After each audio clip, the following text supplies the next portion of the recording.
Welcome to your personalized deep dive. We're diving into some fascinating Buddhist teachings you've given us, especially all these excerpts about rebirth and nirvana. I'm already hooked. It seems like you want to get to the heart of these Buddhist beliefs. You want to understand not just the what, but the why.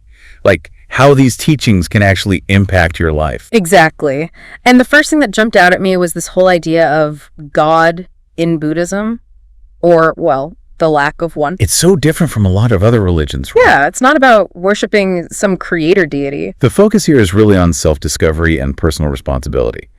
The Buddha didn't focus on a God who creates good and evil. Instead, he emphasized how our actions shape our own reality. So it's more about our own individual journey. Absolutely. But not just in this life, right? That's where things get really interesting to me, this whole concept of rebirth. Yeah, and it's not as simple as just reincarnation, is it? It's deeper than that. These excerpts we have, they dive into karma and rebirth, and it's important to understand this isn't about a soul, like how we usually think of it, being reborn into another body. Okay, so what is it about then? Think of it like passing a flame from one candle to another. Okay. The energy's still there, it continues. But the form it takes, the form changes. I like that. So it's not me exactly being reborn, but like my essence. Or like a karmic energy. It's more about that continuation, yeah, creating this ripple effect across lifetimes. And you know what's really cool? What's that? These excerpts actually include some pretty wild examples of past lives. Oh, yeah. Remember that story about the millionaire? He gave alms to a Pacceka Buddha, which is, really good karma. Right, right. But he was still reborn 7 times and suffered because he had also killed his nephew. It shows how complex this whole karma thing is. So even good deeds can't erase bad ones. It's all a balance. Like, we also have that story about the man born with animal-like features. Oh, yeah, that was intense. Because of some bad things he did in a past life. Yeah. Even though he had accumulated some good karma, too. It's like our actions really do have consequences, ones that can even stretch across lifetimes. Those stories really bring these ancient teachings to life, but it also raises a question for me. If there's no permanent soul in Buddhism, how can we be held accountable for things we did in past lives? Isn't that kind of a paradox? That's a great question. It gets right to the heart of moral responsibility. Buddhism addresses this with the idea of a continuous life stream. So imagine a child growing into an adult. Okay. The form, the physical body changes so much, drastically. Right. But there's this continuity of experience, of consequences. It's like we're a collection of, constantly changing elements, but there's this continuous flow of consciousness that persists and carries the karmic imprints of our actions. So our actions create echoes in this life stream, influencing each lifetime. It's wild. Okay, so we've talked about no God and this unique rebirth concept, but where does the path to enlightenment fit into all of this? These excerpts mention a middle path. What exactly is that? The middle path is about finding a balance. Balance? In what way? Buddhism doesn't advocate for extremes. Not too much self-indulgence, but also not too much harsh asceticism. Okay, so it's like a middle ground. It's about finding this balanced way of living that ultimately leads to liberation from suffering. And that's where the Noble Eightfold Path comes in. It lays out how to cultivate wisdom, ethical conduct, and mental discipline. Wow, there's 8 whole elements to this path. It sounds like a lot. Well, the excerpts we have really emphasize 2 in particular, right? Understanding and right action. What does it even mean? So, Right. Understanding is seeing the world for how it truly is. It's about grasping impermanence, suffering, and the idea of no self. And right action, well, that's aligning your actions with that understanding. Basically acting ethically and developing good qualities. So it's not just about meditating in a cave somewhere. Right. It's about living ethically, making choices that reflect this deeper understanding. Exactly. It's all connected. I'm starting to see how it all fits together. The excerpts also talk about the allure and even the pitfalls of sensual pleasures. There's that section from the Kula Malinkya Sutta, right? Yeah, that's a great one. It's really interesting dialogue where the Buddha basically shows how even the most amazing heavenly pleasures are still fleeting. They don't lead to true happiness. So it's not about denying yourself pleasure, but... It's about understanding it, yeah. not being controlled by it, finding something deeper, more lasting. That brings us to nirvana, the ultimate goal in Buddhism. But what is nirvana exactly? It's often misunderstood. People think it's some heavenly place you go after death, but that's not it at all. Okay, so what is it? These excerpts are clear. Nirvana is something you can achieve in this life. It's a state of being, of complete liberation from suffering. They describe it as being beyond words, something you can only experience directly.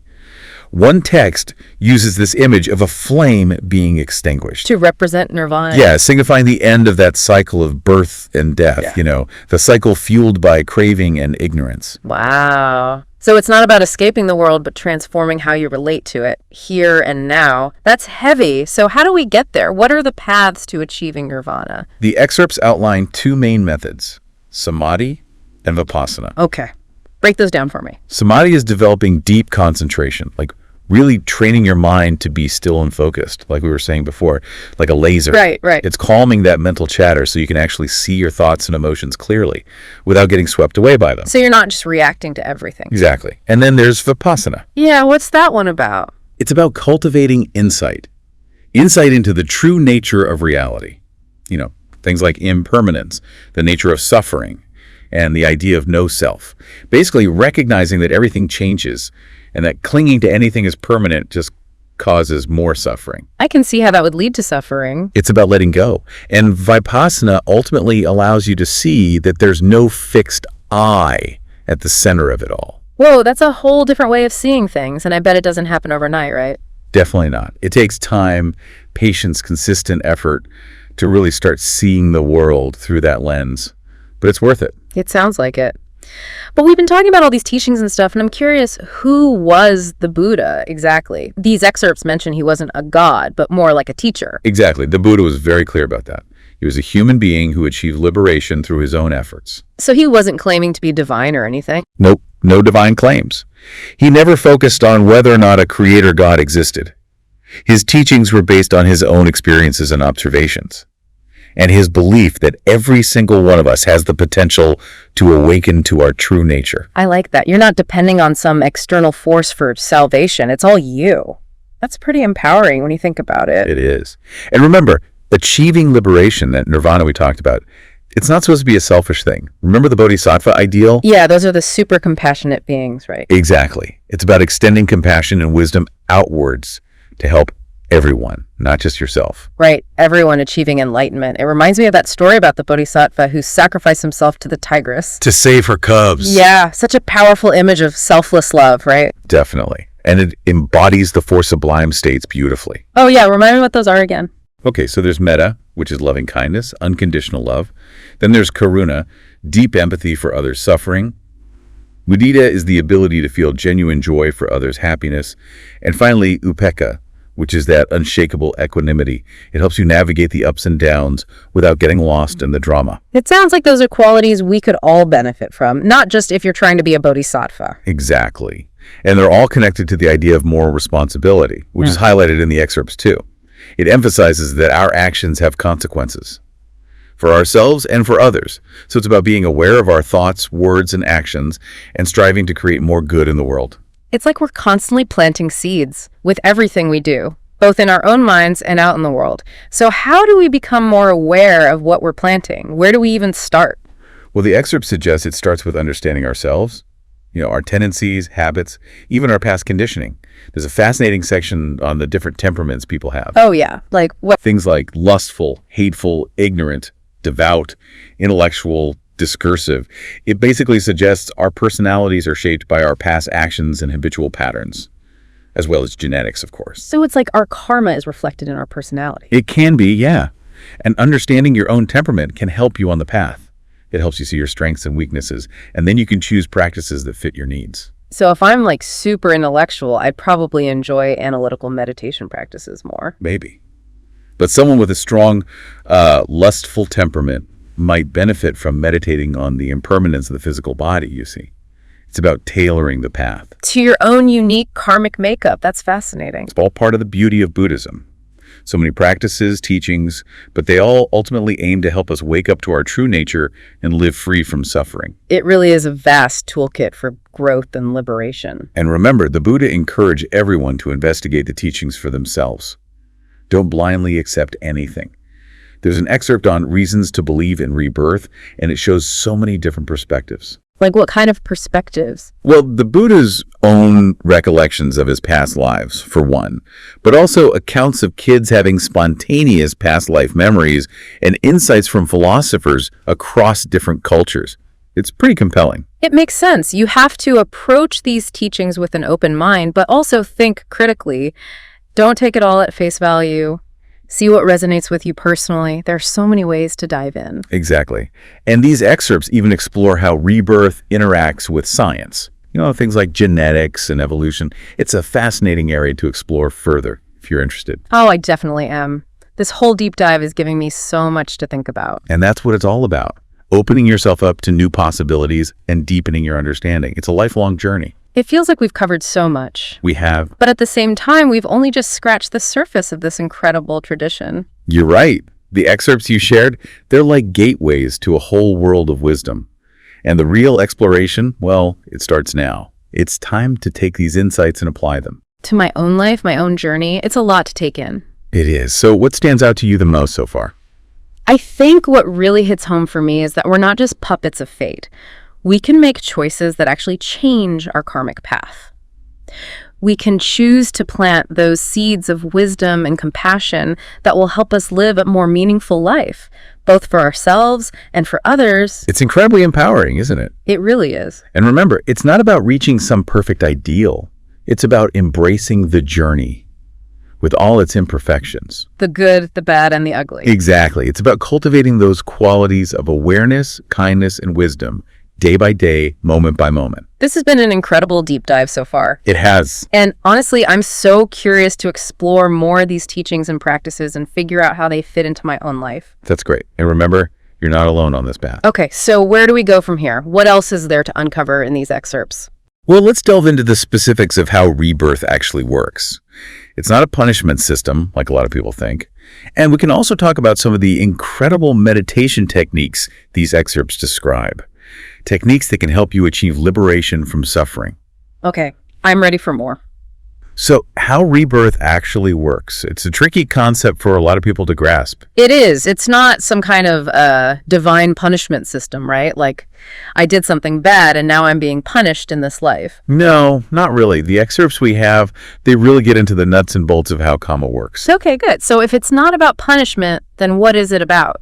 Think of it more like cause and effect, but with an ethical dimension. Okay. There's this excerpt on karmic descent and ascent, and it talks about how our intentions and actions, they create these imprints like seeds within our consciousness. So it's not just about what we do, but what we meant to do. Our motivations matter. Exactly. And those seeds, well, they can ripen into specific experiences in this life or future ones. And that affects everything. Pretty much.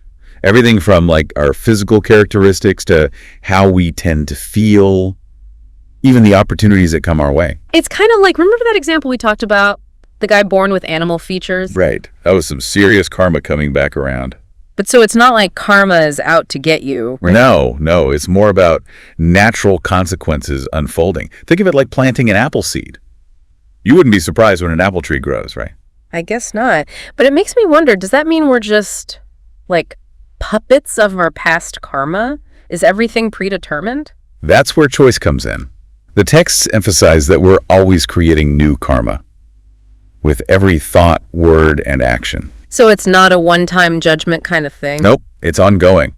And that means we can always shift our direction by changing our behavior, cultivating better qualities. So we can break free from negative patterns, actually change our karmic path. Exactly. And this is where the middle path comes in.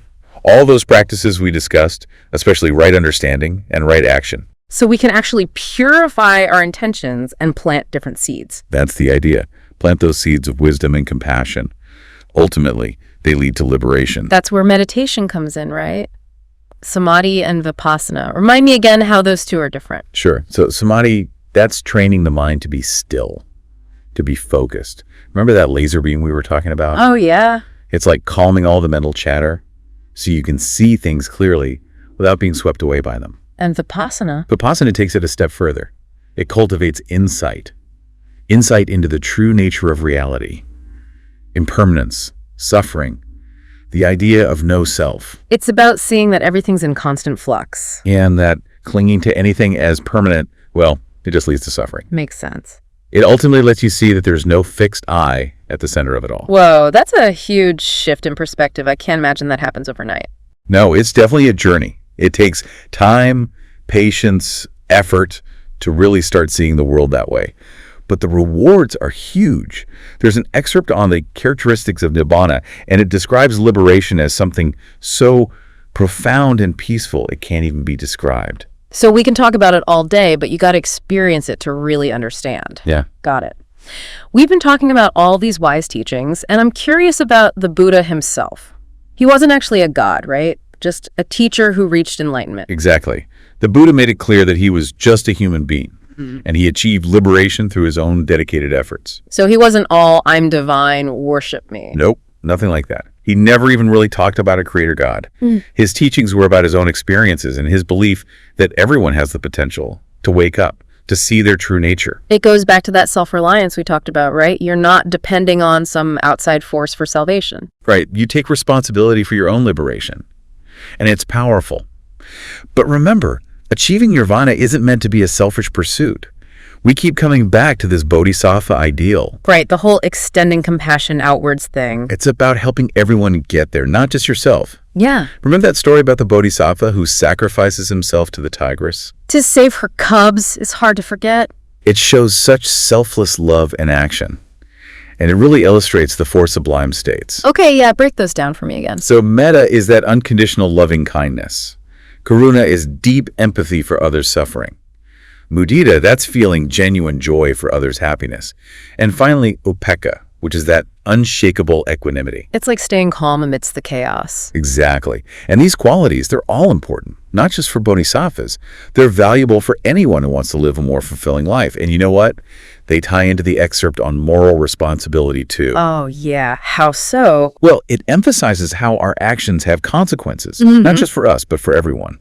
So it encourages us to be mindful of what we do, to try and create more good in the world. It's like we're all planting seeds with everything we think, say, and do. Right, and it affects both our own minds and the world around us. So how do we become more aware of the seeds we're planting? That's the million-dollar question. The excerpts suggest it starts with self-understanding, recognizing our tendencies, our habits, even our past conditioning. There's actually a fascinating section on the different temperaments people have. Oh, that sounds interesting. Yeah, it talks about lustful, hateful, ignorant, devout, intellectual, and discursive temperaments. And it suggests that our personalities are shaped by our past actions and habits, not just our genetics. So our karma is reflected in who we are. You could say that. Yeah. And understanding your own temperament, well, it can really help you on this path. Help how? Well, it helps you see your strengths and weaknesses more clearly. Then you can choose practices that are right for you. Like someone who's very intellectual might enjoy those analytical meditation practices more. And someone who struggles with like anger or hatred. They might find benefit in practices that cultivate loving kindness and compassion. So you tailor your practice to your specific needs. Exactly. And that's what's so great about Buddhism. So many different practices and teachings, but they're all ultimately about helping us wake up, to live a life free from suffering. It's like a giant toolbox full of different tools for spiritual growth. But didn't the Buddha say something about like not blindly accepting things? He did. He encouraged his followers to investigate these teachings for themselves. The excerpt on reasons to believe in rebirth really highlights this. It presents all sorts of different perspectives. Like what? Well, for example, it talks about the Buddha's own memories of his past lives. But it also includes accounts of kids who remember past lives, and even insights from philosophers across cultures and time periods. So you have to approach it with an open mind, but also think critically. Don't just take everything at face value. Exactly. See what makes sense to you, what resonates with your own experience. There are so many ways to dive into this. And these excerpts, they even touch on the scientific perspective, right? They do. They explore how rebirth interacts with things like genetics and evolution. That's wild. There's so much here to explore. This deep dive has given me so much to think about. That's what we're hoping for. It's about opening yourself up to new possibilities and deepening your understanding. Remember, it's a journey. It definitely feels like a journey. We've covered so much already. We have. But it feels like we've only scratched the surface. This Buddhist tradition is incredible. The excerpts you shared, they're just the beginning, like opening a door to a whole world of wisdom. But now, the real exploration begins. So what does that mean exactly? It's about taking these insights and applying them to your own life, to your own journey. So what stands out to you most from everything we've discussed? I think what really resonates with me is this idea that we're not just victims of fate. We have the power to make choices that change our direction. We can plant seeds of wisdom and compassion that will help us live a better life, not just for ourselves, but for everyone. That's a powerful realization. And remember, it's not about being perfect. No, it's about embracing the whole journey, the ups, the downs, everything. So I shouldn't beat myself up when I mess up. It's about progress, not perfection. It's about cultivating those qualities of awareness, kindness, and wisdom, day by day, moment by moment. This deep dive has been amazing. I feel like I've learned so much about Buddhism. That's wonderful. And remember, you're not alone on this path. There are so many others who have walked this path before you, and their wisdom and experience can guide and support you. Okay, so where do we go from here? What else can we uncover in these excerpts? We've been talking so much about karma and rebirth and, reaching nirvana. But one thing that really stood out to me in these excerpts is how much emphasis there is on living a meaningful life, like right now, not just waiting for some future enlightenment. It's a good point. A lot of people think Buddhism is about like detaching from the world and escaping reality. But the Buddhist teachings are really grounded in human experience. Yeah. The good and the bad, Yeah, that makes sense. Especially when you look at stuff like the 7 conditions of welfare. Oh, for societies. Yeah, those. It's like they have this ancient wisdom for creating a good life, a fulfilling life, even today, Absolutely. It's amazing how relevant they still are. Like the Buddha talked about the importance of regular meetings and open communication, making decisions together, honoring elders, listening to wise advice, respecting women, and supporting spiritual practice. It's like a blueprint for a thriving society, even now. It really is. And it all kind of seems to come back to compassion, doesn't it? It's a big theme in these teachings. It is. The excerpts really show how compassion is at the heart of everything. How we treat each other, how we act in the world, our personal ethics, even that ultimate goal of enlightenment. It's not just some nice idea. Compassion is powerful. It can transform things. So it's like, if you're really serious about ending suffering, you can't just focus on yourself. Right. You have to extend that compassion outwards. Help create a world where everyone can thrive. That's the bodhisattva path, Dedicating yourself to helping everyone reach enlightenment, even if it takes forever. Countless lifetimes, even. It's a lot to wrap your head around. Do these excerpts give any examples of that kind of dedication? They do. There's the story of the Buddha himself. He spent lifetimes and lifetimes perfecting himself, enduring hardship, all out of compassion for others. Wow. And then there's that amazing story of Prince Visantara. What did he do? He gave away everything he had. Literally everything. Even his own children. It was the ultimate act of generosity. Those are some pretty inspiring stories. It makes you think, how can we bring that kind of compassion into our own lives?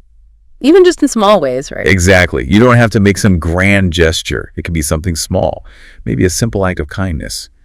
Or choosing to let go of anger when someone does something annoying. Like when someone cuts you off in traffic. Exactly. It's about those little moments.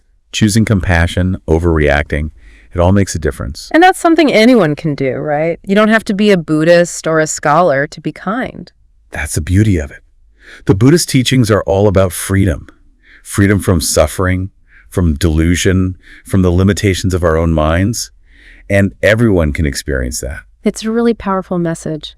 Especially in the world today, things can feel so overwhelming sometimes, I know what you mean. But these excerpts you shared, they offer a path of wisdom and compassion and liberation. And it's been guiding people for centuries. This deep dive has been incredible. My understanding of Buddhism has grown so much, and honestly, I feel like this is just the beginning for me. That's great to hear. We encourage you to keep exploring. Dive deeper into what resonates with you. Find the practices that work for you. It's a lifelong journey, and there's always something new to discover. Thank you so much for helping me navigate all of this. I feel really inspired to keep learning. It's been a pleasure exploring these teachings with you. May you find peace and wisdom on your path. And may all beings be free.